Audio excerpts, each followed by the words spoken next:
Good morning, students. Today we are going to start discussion about plant ecology. पादप पारिस्थितिकी।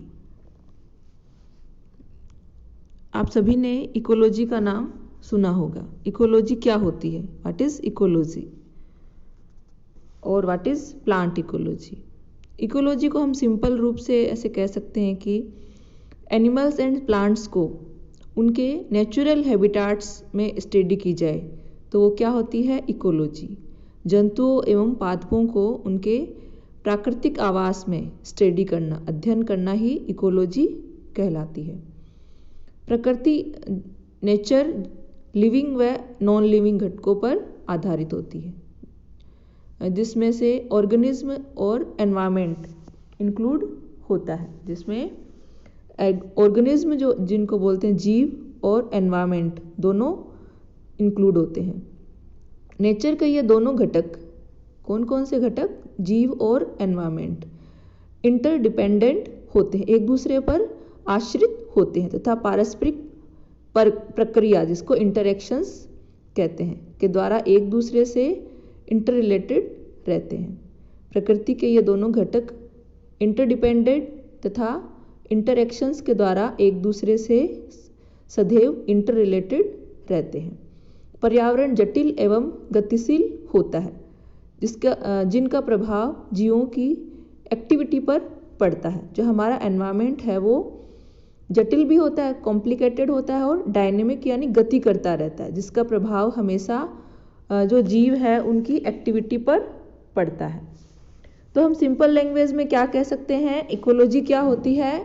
Animals और plants उनको उनके नेचुरल आवास में स्टडी करना इकोलॉजी कहलाता है। नेचर में लिविंग व नॉन लिविंग दोनों कंपोनेंट आते हैं, जिसमें ऑर्गेनिज्म व एनवायरनमेंट दोनों इंक्लूड होते हैं। नेचर के ये दोनों घटक एक दूसरे पर इंटरडिपेंडेंट, एक दूसरे से इंटरेक्शन करते हैं, एक दूसरे से इंटररिलेटेड रहते हैं और इन सब चीज़ों का प्रभाव, इन सभी क्रियाओं का प्रभाव जीवों की एक्टिविटी पर पड़ता है और जो हमारा पर्यावरण है वो हमेशा डायनेमिक रहता है। इकोलॉजी शब्द सबसे पहले जर्मन जीव वैज्ञानिक यानी जो बायोलॉजी के साइंटिस्ट थे उन्होंने अर्नेस्ट हैकल ने 1866 में दिया था। अर्नेस्ट हैकल ने 1866 में प्रस्तुत किया था। उन्होंने जंतु एवं पादपों तथा पर्यावरण के पारस्परिक संबंधों के अध्ययन के लिए इकोलॉजी शब्द का प्रयोग किया था। यानी सबसे पहले इकोलॉजी शब्द का प्रयोग किसने किया था? हैकल नामक वैज्ञानिक ने 1866 में किया था। यह शब्द इकोलॉजी जो शब्द है वो ग्रीक शब्द होता है, आइकोलॉजी से बना है। आइकोलॉजी मतलब आइकोस का अर्थ आवास व लोगोस का अर्थ है अध्ययन, आवास में रहने वाले जीवों का अध्ययन। आवास का अध्ययन ही इकोलॉजी कहलाता है। पादप एवं जंतुओं का उनके प्राकृतिक आवास में अध्ययन करना ही इकोलॉजी कहलाता है। जैसे हम हैं ह्यूमन बीइंग, जैसे हम जिस आवास में रहते हैं उसका स्टडी की जाए। जैसे कुछ लोग अलग अलग तरह के आवास में रहते हैं तो इस तरह से हम सभी का, जीवों का, प्लांट्स का, एनिमल्स का, हमारा जो आवास है, हमारा और आवास दोनों का स्टडी करना ही प्लांट इकोलॉजी कहलाता है।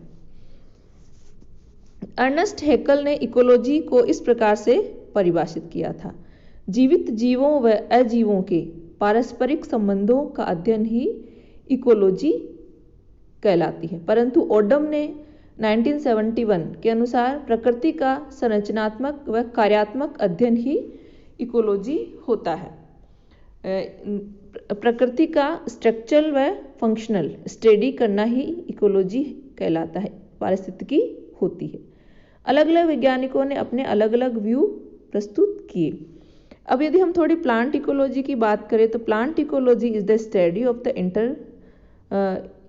plant ecology is the study of the relationship of plants with the biotic living such as animal and other plants, bacteria and fungi, and abiotic factors such as moisture, temperature, sunlight, soil and water, rainfall and water table surrounding them. Plant ecology के अंदर क्या आता है, किसके study होती है इसमें, biotic और एबायोटिक फैक्टर्स दोनों के एक दूसरे के साथ में इंटर रिलेशन और इनके बीच में होने वाली जो क्रियाएं हैं और इन एक दूसरे के बीच में इंटरेक्शंस, इंटर रिलेशंस और इंटरडिपेंडेंसी, इन सभी का इनके अंदर स्टडी की जाती है। बायोटिक फैक्टर्स के अंदर लिविंग ऑर्गेनिज्म जैसे एनिमल होते हैं, अदर जैसे प्लांट्स, बैक्टीरिया, फंजाई, ये सभी क्या होते हैं। और प्लांट इकोलॉजी के अंदर हायर प्लांट्स भी आते हैं। और एबायोटिक फैक्टर में जैसे आप सभी जानते हो टेम्परेचर, सनलाइट, सोइल, वाटर, ये सभी एबायोटिक फैक्टर्स के अंदर आते हैं। तो इन सभी के बीच में तो जो एक दूसरे के से रिलेशन है, एक दूसरे से होने वाली क्रियाएं हैं, उन सभी का स्टडी की जाती इकोलॉजी के अंदर। क्रेब्स नामक वैज्ञानिक ने 1925 में 1985 के अनुसार पारस्परिक प्रक्रियाओं का वैज्ञानिक अध्ययन जो जीवों के वितरण एवं उनकी अबंडेंस, प्रचुरता को निर्धारित करती है। स्मिथ के अकॉर्डिंग 1996 के अनुसार प्रकृति की अर्थव्यवस्था से संबंधित ज्ञान का अध्ययन इकोलॉजी होता है। हाफकर 1999 के अकॉर्डिंग कार्य की क्रमागत उन्नति, आनुवंशिकी एवं व्यवहार, इन सब से संबंधित होता है। तो अलग अलग वैज्ञानिकों ने अपने उनकी जो व्यू, इस शताब्दी के शुरू तक इकोलॉजी का सबसे सर्वाधिक रूप से इस्तेमाल हुआ था, परंतु हाल ही के कुछ वर्षों में इकोलॉजी के स्थान पर अब एनवायरमेंटल बायोलॉजी, पारिस्थितिक विज्ञानियों द्वारा उपयोग किया गया, यानी अब इसको एनवायरमेंटल बायोलॉजी के नाम से भी जाना जाता है।